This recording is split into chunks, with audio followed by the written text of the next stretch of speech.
Hi all, എല്ലാവർക്കും LGS ടോപ്പറിന്റെ പുതിയൊരു ക്ലാസ്സിലേക്ക് സ്വാഗതം.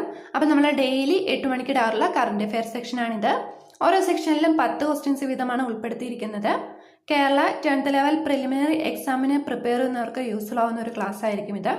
എല്ലാവരും ക്ലാസ് ഫോളോ ചെയ്യുമെന്ന് പ്രതീക്ഷിക്കുന്നു. അപ്പോൾ ഇന്നത്തെ എന്ന് പറഞ്ഞാൽ 15ാമത്തെ സെക്ഷനാണ് കേട്ടോ. അപ്പോൾ ഇതിനു മുമ്പത്തെ എല്ലാ സെക്ഷനും എല്ലാവരും കണ്ടു എന്ന് പ്രതീക്ഷിക്കുന്നു കേട്ടോ. നിങ്ങൾ ജസ്റ്റ് 10 ക്വസ്റ്റ്യൻസ് നോക്കുക, ഉത്തരം പഠിക്കുക, അതിനുശേഷം അതൊന്ന് നോട്ട് ചെയ്ത് വെക്കാൻ പ്രത്യേകം ശ്രദ്ധിക്കണം. കാരണം എക്സാം ടൈം ആകുമ്പോൾ നമുക്കത് റിവൈസ് ചെയ്ത് കഴിഞ്ഞാൽ നമുക്ക് ഇതിനൊക്കെ ആൻസർ അറ്റൻഡ് ചെയ്യാൻ പറ്റും. അതുകൊണ്ടാണ് ജസ്റ്റ് ഒന്ന് നോട്ട് ചെയ്ത് വെക്കണം എന്ന് പ്രത്യേകം പറയുന്നത് കേട്ടോ. അപ്പോൾ നമുക്ക് ഇന്നത്തെ സെക്ഷനിലേക്ക് പോകാം. ആദ്യത്തെ ചോദ്യം ഇതാണ്: സ്കൂൾ വിദ്യാർത്ഥികൾക്കായി കേരള ഗവൺമെന്റ് നടപ്പിലാക്കുന്ന ഓൺലൈൻ പാഠ്യപദ്ധതി ഏതാണ്? ഫസ്ബൽ. സ്കൂൾ വിദ്യാർത്ഥികൾക്കായി കേരള ഗവൺമെന്റ് നടപ്പിലാക്കുന്ന ഓൺലൈൻ പാഠ്യപദ്ധതി ഏതാണ്? ഫസ്ബൽ. കൂടാതെ നമ്മൾ ഇതിനു മുമ്പത്തെ ഒരു സെക്ഷനിൽ പറഞ്ഞിരുന്നു ഭിന്നശേഷിക്കാരായ വിദ്യാർത്ഥികൾക്ക് വേണ്ടിയിട്ടുള്ള പാഠ്യപദ്ധതി. അതേതാന്ന് അറിയുന്നവർ ജസ്റ്റ് ഒന്ന് കമന്റ് ചെയ്യുക കേട്ടോ. രണ്ടാമത്തെ ചോദ്യം: ജീവിതം ഒരു പെൻഡുലം ആരുടെ ആത്മകഥയാണ്? ശ്രീകുമാരൻ തമ്പി. ജീവിതം ഒരു പെൻഡുലം ശ്രീകുമാരൻ തമ്പിയുടെ ആത്മകഥയാണ്.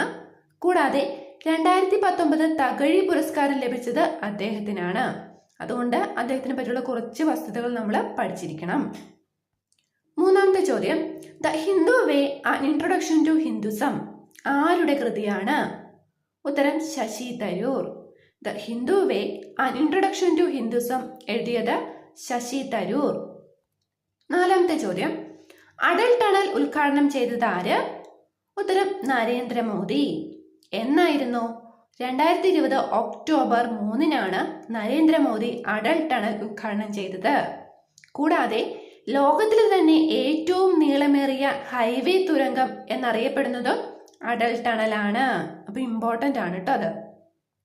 അഞ്ചാമത്തെ ചോദ്യം: 2020 റിപ്പബ്ലിക് ദിനത്തിലെ ആദ്യ വനിതാ പരേഡ് അഡ്ജൂട്ടന്റ്. ഉത്തരം ടാനിയ ഷെർഗിൽ. 2020 റിപ്പബ്ലിക് ദിനത്തിലെ ആദ്യ വനിതാ പരേഡ് അഡ്ജൂട്ടന്റ് ആരായിരുന്നു? ടാനിയ ഷെർഗിൽ. ഓക്കെ, അപ്പൊ നമ്മൾ പ്രീവിയസ് സെക്ഷനിൽ പറഞ്ഞിരുന്നു എത്രാമത്തെ റിപ്പബ്ലിക് ഡേ ആണ് 2020 ആഘോഷിച്ചത്? 71ാമത്തെ. ഓക്കെ, അതും ഇമ്പോർട്ടൻ്റ് ആയിട്ടുള്ള കാര്യമാണ്. അടുത്തത് 2020 റിപ്പബ്ലിക് ഡേ ദിനത്തിലെ പ്രധാന അതിഥി അതാരാന്ന് അറിയാവുന്നവർ ഒന്ന് കമന്റ് ചെയ്യുക. പ്രീവിയസ് സെക്ഷനിൽ ഞാൻ പറഞ്ഞിരുന്ന ആൻസർ ആട്ടോ അത്.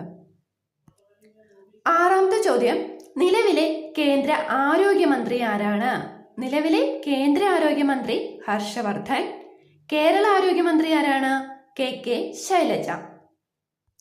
ഏഴാമത്തെ ചോദ്യം: 2018-2019 കടുവ സെൻസസ് സർവേക്ക് ഉപയോഗിച്ച സാങ്കേതിക വിദ്യ ഏതാണ്? ലിഡാർ ആണ്. ലിഡാറിന്റെ ഫുൾ ഫോം എന്താണ്? Light detection and ranging. Lidar light detection and ranging. 2018-2019 നടന്നത് 4ാമത്തെ കടുവ സെൻസസ് ആയിരുന്നു. ജസ്റ്റ് ഒന്ന് നോട്ട് ചെയ്ത് വെച്ചിരിക്കണം. ഞാൻ പ്രീവിയസ് സെക്ഷനിൽ പറഞ്ഞ ക്വസ്റ്റ്യൻ ആണ്, ജസ്റ്റ് ഇവിടെ ഒന്ന് ഓർമ്മിപ്പിച്ചു കേട്ടോ.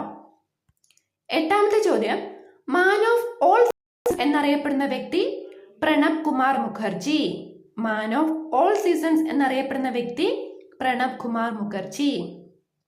അടുത്ത ചോദ്യം: ഇന്ത്യയിലെ ആദ്യത്തെ COVID-19 മരണം റിപ്പോർട്ട് ചെയ്ത സംസ്ഥാനം കർണാടക.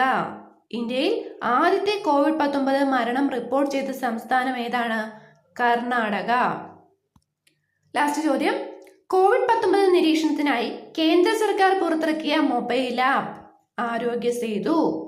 COVID-19 നിരീക്ഷണത്തിനായി കേന്ദ്ര സർക്കാർ പുറത്തിറക്കിയ മൊബൈൽ ആപ്പ് ഏതാണ്? ആരോഗ്യ സേതു.